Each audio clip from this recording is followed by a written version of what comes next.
ആഹാരം നന്നാവണമെങ്കിൽ വേറെ ഒരു കുറുക്കുവഴിയുമില്ല. വീണ്ടും മണ്ണിലേക്ക് ഇറങ്ങണം.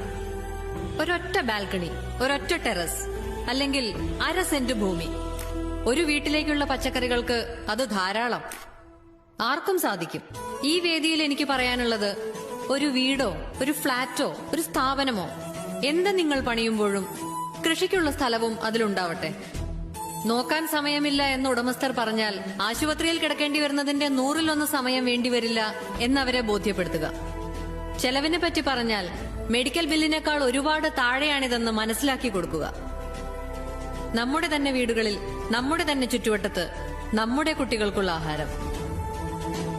ശിശുരോഗ വിദഗ്ധൻ അല്പം വിശ്രമിക്കട്ടെ. 10,000 സ്ക്വയർ ഫീറ്റിന്റെ സൗധം പണിതു എന്നതിനപ്പുറം ഒരു ചെടി നടാനിടമുള്ള വീടുണ്ടാക്കി എന്നതിനാവട്ടെ ലോകം നാളെ നിങ്ങളെ ഓർക്കുന്നത്, നിങ്ങളോട് നന്ദി പറയുന്നത്. നമസ്കാരം. ആഹാരം നന്നാവണമെങ്കിൽ വേറെ ഒരു കുറുക്കുവഴിയുമില്ല. വീണ്ടും മണ്ണിലേക്ക് ഇറങ്ങണം. ഒരൊറ്റ ബാൽക്കണി, ഒരൊറ്റ ടെറസ്, അല്ലെങ്കിൽ 1/2 സെന്റ് ഭൂമി. ഒരു വീട്ടിലേക്കുള്ള പച്ചക്കറികൾക്ക് അത് ധാരാളം. ആർക്കും സാധിക്കും. ഈ വേദിയിൽ എനിക്ക് പറയാനുള്ളത്, ഒരു വീടോ ഒരു ഫ്ളാറ്റോ ഒരു സ്ഥാപനമോ എന്ത് നിങ്ങൾ പണിയുമ്പോഴും കൃഷിക്കുള്ള സ്ഥലവും അതിലുണ്ടാവട്ടെ. നോക്കാൻ സമയമില്ല എന്ന് ഉടമസ്ഥർ പറഞ്ഞാൽ ആശുപത്രിയിൽ കിടക്കേണ്ടി വരുന്നതിന്റെ 100-1 സമയം വേണ്ടിവരില്ല എന്നവരെ ബോധ്യപ്പെടുത്തുക.